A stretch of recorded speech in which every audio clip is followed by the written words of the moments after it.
आप सबको जय मसीह की। हमारा आज का विषय है परमेश्वर उन सब पर दया करता है जो इस संसार में पीड़ित हैं।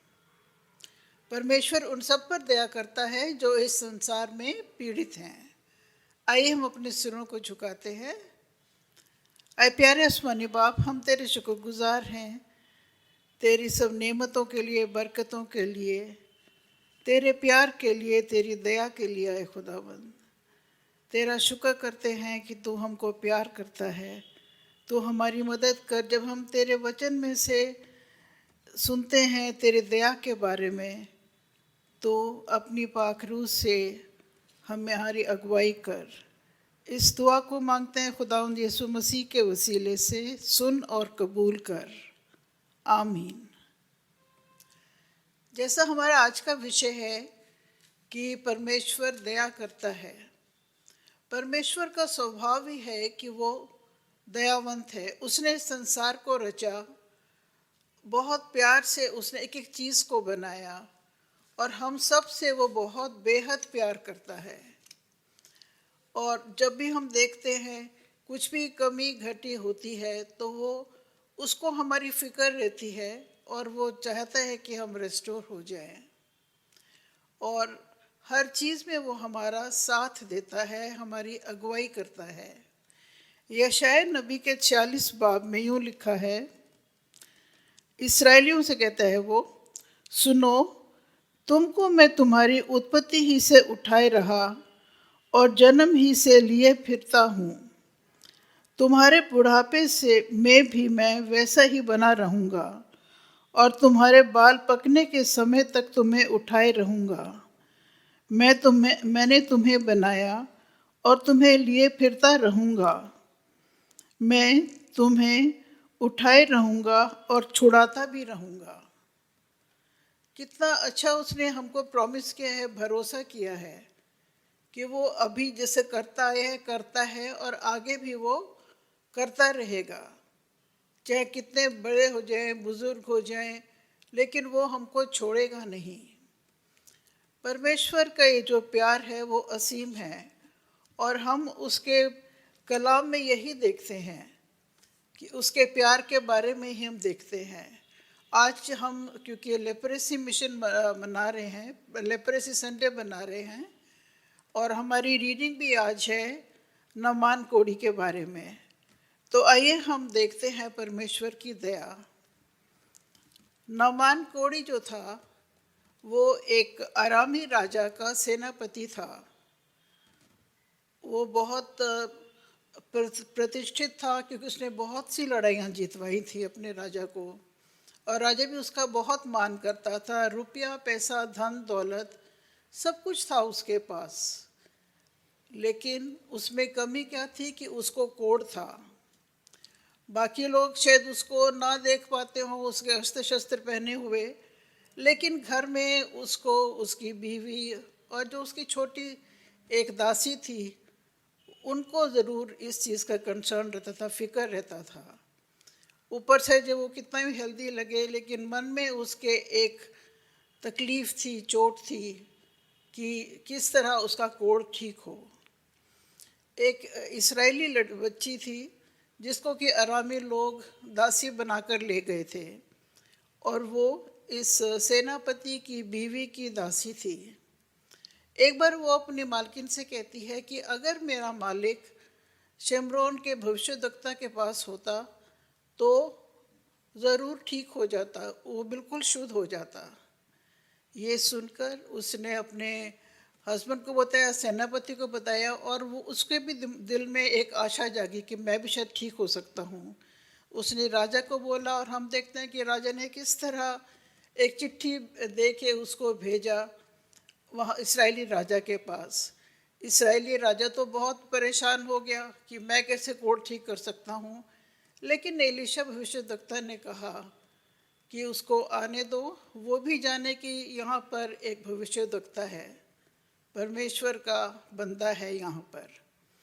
और जब जाता है उसके पास नामान कोढ़ी, तो वो देखता है कि अपने सब रथ और घोड़े लेके वो उनके उसके पास पहुंचता है। और जब उसको जो चिट्ठी पढ़ता है तो वो अपने दूत को कहता है कि उसको बोल कि जाकर यर्दन नदी में 7 बार डुबकी लगाए। और दूत आकर बता देता है इसको। अब इसको बड़ा बुरा लगता है क्योंकि ये बड़ा ओहदे वाला आदमी था, बड़ा सेनापति था, इसका अपना भी थोड़ा रुतबा था, धन दौलत सब कुछ लेके आया था। वो सोच रहा था कि वो मेरे पास आएगा, मेरे ज़ख्मों को देखेगा, छुएगा और दुआ करेगा, लेकिन ऐसा कुछ भी नहीं हुआ। और ये सुनकर उसको गुस्सा आया और वो फिर वापस जाने लगा, वापस चला गया। जब रास्ते में जा रहा था तो उसके जो साथ में आए थे नौकर, वो कहने लगे कि अगर तुझे कोई मुश्किल काम कहता तो तू नहीं करता क्या? फिर तू क्यों नहीं ये यर्दन में जाके डुबकी लगा लेता है? कई बार हमारा अहंकार होता है, हमारा रुतबा, और ऐसे चैलेंजेस आते हैं हमारे आगे कि हम परमेश्वर की बात मानना नहीं मांगते। हम सोचते हैं कि नहीं, हाँ ऐसे नहीं हो सकता। वो अपने बियॉन्ड डिग्निटी समझते हैं, लेकिन ऐसी बात नहीं है। इसने जब उसको बोला तो वो गया यर्दन नदी में और जाकर डुबकी लगाई, और डुबकी लगा के वो बिल्कुल ठीक हो गया। परमेश्वर जो है हमारे दुख तकलीफ को समझता है और उसका उपाय भी करता है। हर एक चीज़ बाय एक्सीडेंट नहीं होती, कई बार हम सोचते हैं इत्तेफाक से हो गया, लेकिन खुदा की प्लानिंग रहती है। और वो छोटी सी बच्ची जो उनके घर में आई थी इसराइल की, अगर वो परमेश्वर को ना जानती होती तो वो क्या सलाह देती कि मेरा मालिक ठीक हो सकता है? वो जानती थी और उसने बताया और ये ठीक हो गया। और जब ये जा रहा था तो भी उसके, और फिर परमेश्वर ये भी चाहता है कि हम पहल करें। जो भी हमारी समस्याएं हैं वो चाहता है कि हम उसको, अपनी कमियों को, परेशानी को, जो भी तकलीफ़ें हैं उसको हम मानें और हम परमेश्वर से के पास लाएं उनको। वो चाहता है कि पहल हम करें। जब हम पहल करते हैं तो परमेश्वर भी ये काम करता है, और वो हम, उसने भी छोटी बच्ची के थ्रू देखो इतना बड़ा काम किया। और जब वो आया एलिशा के पास तो उसने बोला कि जाकर अपने आप को यर्दन नदी में डुबकी लगा, लेकिन उसका अहंकार उसको रोक रहा है। अहंकार नहीं कहो तो सोचो कि सोच रहा होगा कि ऐसे कैसे ठीक हो जाएगा, क्या मेरे देश में और नदियाँ नहीं हैं? लेकिन फिर भी उसके जो लोग थे, उसके साथी थे, उन्होंने उसको बोला। और परमेश्वर कई बार ना हमको मन में बोलते हैं कि ऐसा कर, ऐसा कर। हम उसकी आवाज़ को अनसुनी कर देते हैं, लेकिन परमेश्वर फिर भी हमसे कहता है। और उसके कहने पर, उनके कहने पर वो गया, उसने डुबकी लगाई और वो ठीक हो गया। परमेश्वर हमको सिर्फ हमें फिज़िकली ठीक करना नहीं चाहता, बल्कि वो चाहता है कि हम मानसिक रूप से भी, सामाजिक रूप से, आत्मिक रूप से भी चंगे हों। जब वो ठीक हो गया तो फिर उसने जाकर कहा एलीशा से, अब मैं जान गया कि इसराइल का परमेश्वर जो है ज़िंदा सच्चा खुदा है, और आगे से मैं उसी की परस्तिश करूँगा। फिर वो उससे कहते हैं कि फ़र्ज़ करो अगर मुझे, जो मेरा मालिक है उसके साथ मुझे कभी किसी देवता के मंदिर में जाना पड़े, और वो जब उसको सिजदा करता है क्योंकि वो बुढ़ा है, सहारा देने के लिए मुझको भी शायद झुकना पड़े, तो मुझको क्षमा करना। लेकिन परमेश्वर हमारा दिल जानता है। उस दिन से ठीक होने के बाद वो परमेश्वर के को ही मानने लगा और सब देवी देवता छोड़ के उसी की उपासना करने लगा। इसी तरह हम देखते हैं कि परमेश्वर जब हमें बदलता है तो हमें अंदर से बदलता है। उसको हमारी फिक्र रहती है कि हम, जिस तरह हमारा जिस्म ज़रूरी है उस तरह हमारी रूह तो बहुत ज़्यादा ज़रूरी है। जो बीमारी होती है कोढ़ की, ये बहुत ही वैसी अछूत की बीमारी है।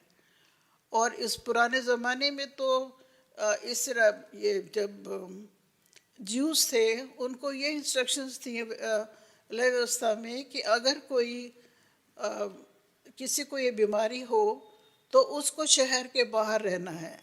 शहर के बाहर भी पुराने कपड़े पहन के, बाल बखेर के, अपने मुंह को ढककर, और कोई पास से गुजरे तो बोलना है नापाक नापाक, उसके पास नहीं जाना। और ऐसी इंस्ट्रक्शंस थी उनके लिए। एक तो उनका जिस्म गलता जाता था, वो वैसे परेशान थे। और फिर हम देखते हैं कि मरकुस की इंजील में पहले बाब में 40 आयत से कि यीशु मसीह के पास एक कोढ़ी आता है।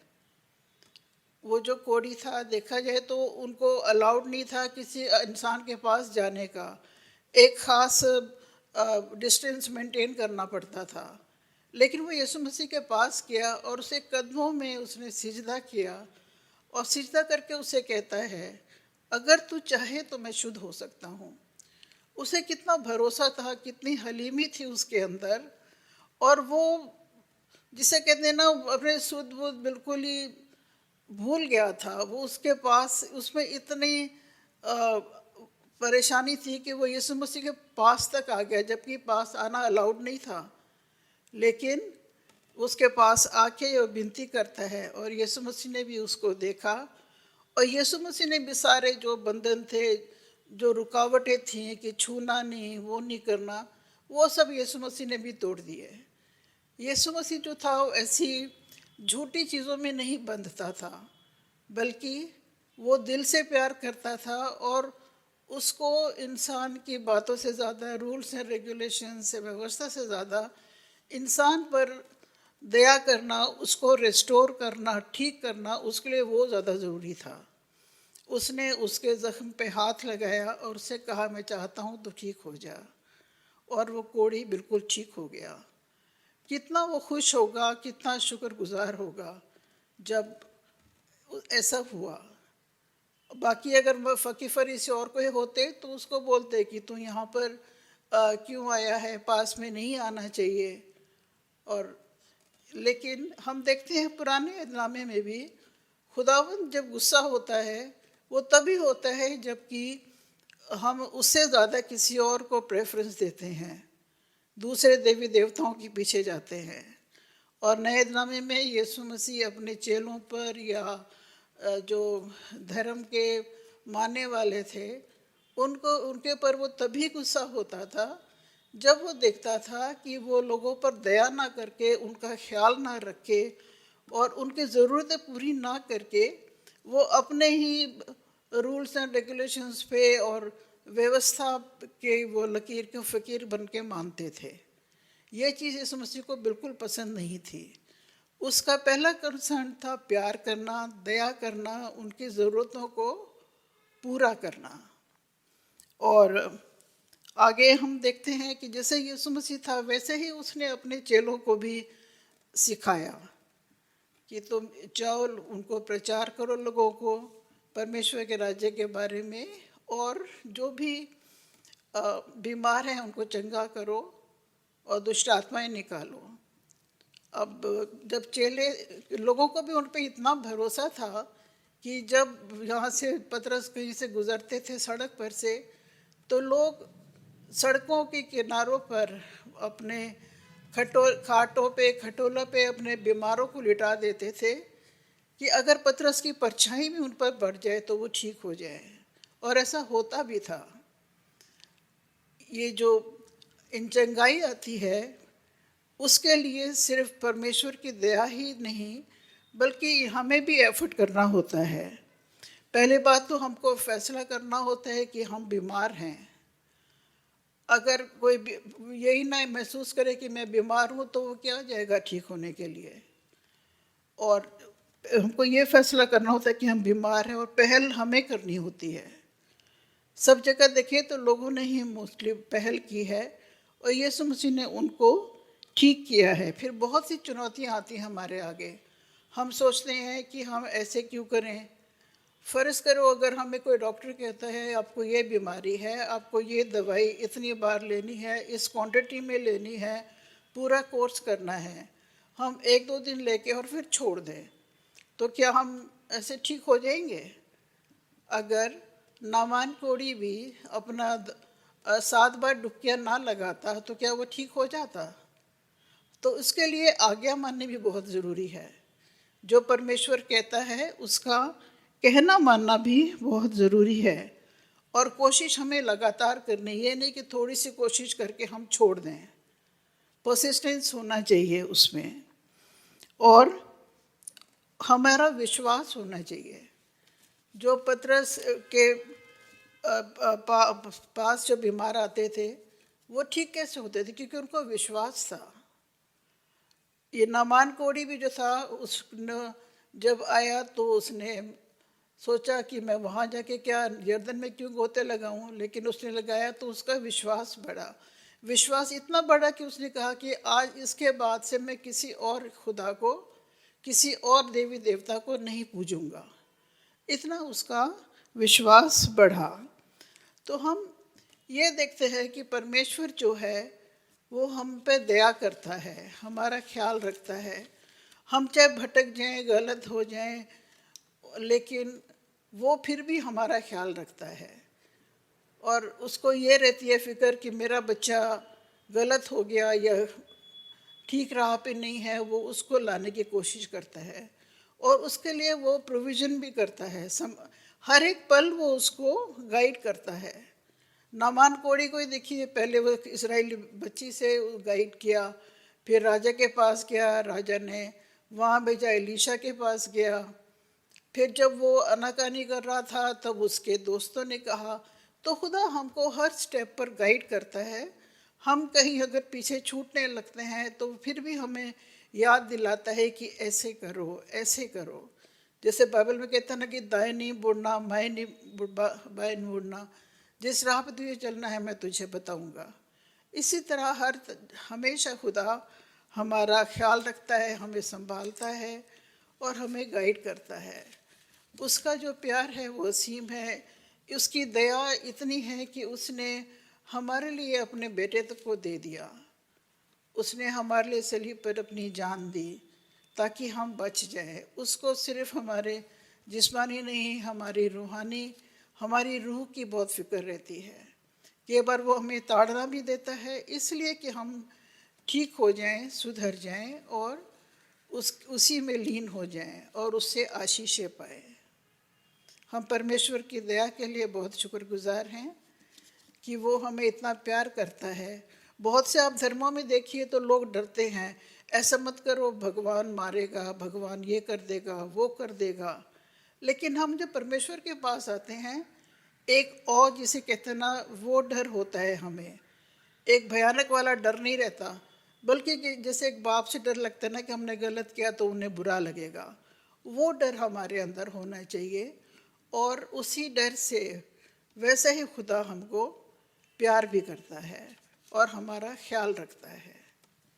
आइए हम खुदा का शुक्र करें। आइए सिरों को झुकाते हैं।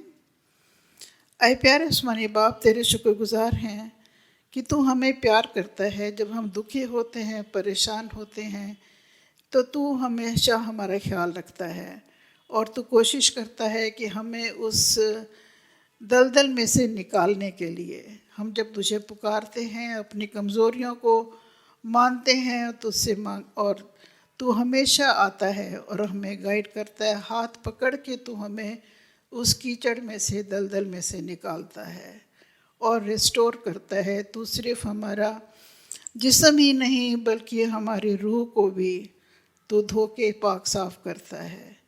इसके लिए हम तेरे बहुत बहुत शुक्रगुजार हैं।